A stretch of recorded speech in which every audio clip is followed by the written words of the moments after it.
Hello students, welcome to the PND coaching classes learn easily and smartly.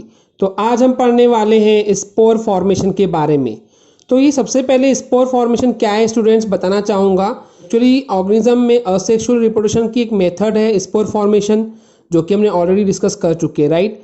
तो spore formation एक asexual reproduction की method है जिसको हम इन डिटेल में आज की इस वीडियो में कवर करेंगे। तो चलिए करते हैं स्टार्ट। तो सबसे पहली बात स्टूडेंट्स की स्पोर फॉर्मेशन कौन से ऑर्गेनिजम्स में जनरली होता है। ओके, तो ऐसे ऑर्गेनिजम्स जो कि मल्टी सेल्यूलर होते हैं, यानी कि ऐसे ऑर्गेनिज्म जिनमें मल्टीपल सेल्स अवेलेबल होती हैं, मल्टीपल सेल्स का बना हुआ होता है, जिसको हम मल्टी सेल्यूलर बोलते हैं। ओके, तो ऐसे ही कुछ सिंपल मल्टी सेल्यूलर ऑर्गेनिज्म में असेक्सुअल रिप्रोडक्शन स्पोर फॉर्मेशन की मेथड के थ्रू होता है, जैसे कि राइजोपस हो गया। ओके, तो चलिए इसको इन डिटेल में थ्योरी के पॉइंट ऑफ व्यू समझने के पहले एक डायग्राम की हेल्प से समझते हैं। तो जैसे कि स्टूडेंट्स आप इस डायग्राम में देख पा रहे हैं, ये जो ऑर्गेनिज्म है ये राइजोपस है। ओके, एंड इस राइजोपस में आप देख सकते हैं कि सर्कुलर शेप में आपको ये आउटर मेम्ब्रेन, एक सेल वॉल, जो कि ये पूरा आउटर साइड कवर किया हुआ है, राइट। तो ये जो लाइन दिख रही है आपको, इसको हम बोलते हैं स्पोरेंजिया। एंड इस स्पोरेंजिया के अंदर जो ये डॉट डॉट बने हुए हैं, इसको हम बोलते हैं स्पोर्स। ओके, तो स्पोर क्या है? डॉट डॉट एक सर्कुलर शेप का स्ट्रक्चर है।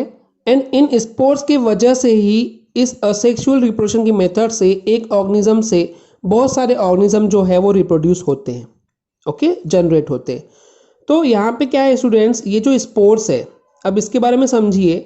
ये स्पोर्स का है, इस स्पोरेंजिया के अंदर है। तो यहाँ पे स्पोरेंजिया क्या है, एक्चुअली प्रोटेक्ट करता है इन स्पोर्स को। ओके, यानी कि जो स्पोर्स है इनको बचाता है बाहर के बैड वेदर से, बैड इन्वायरमेंट से। क्यों बचाता है? क्योंकि जैसे कि बाहर अगर टेम्परेचर बहुत ज़्यादा हो गया, टेम्परेचर बहुत डाउन हो गया, तो इन सारे सर्कमस्टेंसेस में, कंडीशंस में ये जो स्पोर्स हैं वो मर जाते हैं।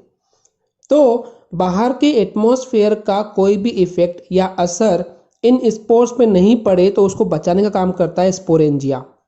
ओके स्टूडेंट्स, तो ये स्पोरेंजिया क्या है? एक आउटर लेयर है जो कि प्रोटेक्ट करता है इन स्पोर्स को बैड इन्वायरमेंट से। ओके स्टूडेंट्स, एंड स्पोर्स क्या है? स्पोर्स वो मेन चीज़ है जिसके वजह से ऑर्गेनिज्म जो है वो असेक्सुअल रिप्रोडक्शन की मेथड करते हैं। ओके, एंड ये स्पोर्स क्या है?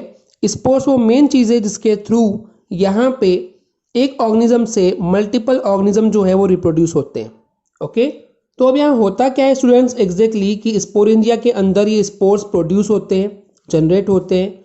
एंड जैसे ही उन्हें फेवरेबल इन्वायरमेंट मिलता है, यानी कि ऐसा इन्वायरमेंट मिलता है जहाँ पे अगर ये स्पोर्स बाहर निकल भी जाएंगे तो वो जिंदा रहेंगे और नए ऑर्गेनिज्म को रिप्रोड्यूस कर सकेंगे।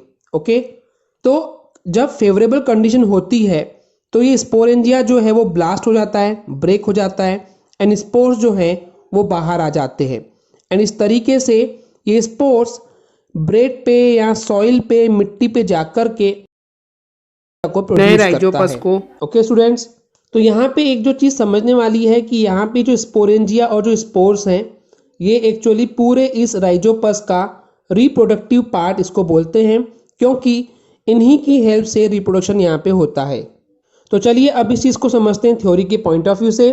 तो सबसे पहले यहाँ पे जो पेरेंट प्लांट था, जो कि राइजोपस था, वो प्रोड्यूस करता है हंड्रेड्स ऑफ रिप्रोडक्टिव यूनिट्स को, जिसको हम बोलते हैं स्पोर्स। ओके, तो स्पोर्स क्या है? जो सर्कुलर शेप थे, जो कि स्पोरेंजिया के अंदर थे। ओके स्टूडेंट्स, तो यहाँ पे पेरेंट प्लांट जो है वो प्रोड्यूस करता है सबसे पहले बहुत सारे स्पोर्स। लगभग क्वांटिटी की बात करूँ तो ये हंड्रेड्स की क्वांटिटी में प्रोड्यूस करता है। ओके, एंड जब ये स्पोर्स बाहर आते हैं, जब स्पोरेंजिया ब्लास्ट हो जाता है, ओके, तो जैसे ही ये स्पोर्स बाहर आते हैं तो ये एयर में फैल जाते हैं। ओके, एंड ये बाहर तभी आते हैं जब फेवरेबल कंडीशन होती है। ओके, एंड उस फेवरेबल कंडीशन में ये जो स्पोर्स हैं ये एक नए प्लांट को प्रोड्यूस करते हैं। और इसका एग्जाम्पल है, जैसे कि अभी हमने डिस्कस किए थे, राइजोपस वो ऑर्गेनिज्म है जो कि स्पोर्स फॉर्मेशन के थ्रू असेक्सुअल रिप्रोडक्शन करता है। ओके स्टूडेंट्स, राइजोपस के अलावा म्यूकोर भी है जो कि एक फंगस है। इस फंगस में भी स्पोर फॉर्मेशन के थ्रू ही असेक्सुअल रिप्रोडक्शन होता है। ओके स्टूडेंट्स, तो चलिए आगे समझते हैं स्टूडेंट्स कि अगर हम एक ब्रेड के टुकड़े को यानी कि ब्रेड के स्लाइस मतलब टुकड़ा, राइट, तो अगर हम ब्रेड के एक टुकड़े को रख देते हैं बहुत दिनों तक के ओपन प्लेस में, तो वो क्या होता है, खराब होना स्टार्ट हो जाता है। और ये जो स्पोर्स हैं, ओके, जो स्पोर एंजिया से ब्लास्ट होकर के और बाहर आए हैं, तो ये स्पोर्स उस ब्रेड पे फैल जाते हैं एंड अपने आप को जर्मिनेट करते हैं ताकि एक नया प्लांट वहाँ पे बन सके। तो यहाँ पे स्टूडेंट्स आपने कई बार देखे होंगे जब एक ब्रेड को मॉइस्ट में, नमी में रख दिया जाता है, तो उस केस में वो जो ब्रेड है हमको वहाँ पे फफूंदी यानी कि फंगस दिखता है वाइट एंड ब्लैक कलर के कॉम्बिनेशन में, तो एक्चुअली वही होता है राइजोपस, ओके।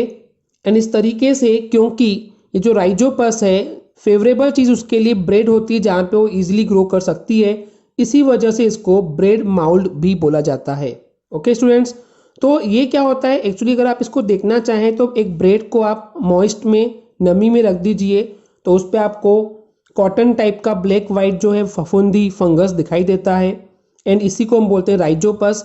एंड ये तब भी हुआ है क्योंकि वहाँ पे स्पोर फॉर्मेशन की प्रोसेस के थ्रू असेक्सुअल रिप्रोडक्शन हुआ है एंड ये ब्रेड कुछ समय बाद पूरा ब्लैक हो जाता है अगर आप इसको और कुछ समय तक रखते हैं तो इस तरीके से स्टूडेंट्स स्पोर फॉर्मेशन के थ्रू असेक्सुअल रिप्रोडक्शन होता है राइजोपस में। आई होप आपको ये क्लियर हो गया होगा। अगर आपको हमारी वीडियो से कुछ भी सीखने मिला या नॉलेज मिला तो प्लीज़ हमारे चैनल को सब्सक्राइब कीजिए एंड वीडियो को लाइक ज़रूर करें। आज के लिए इतना ही, थैंक यू।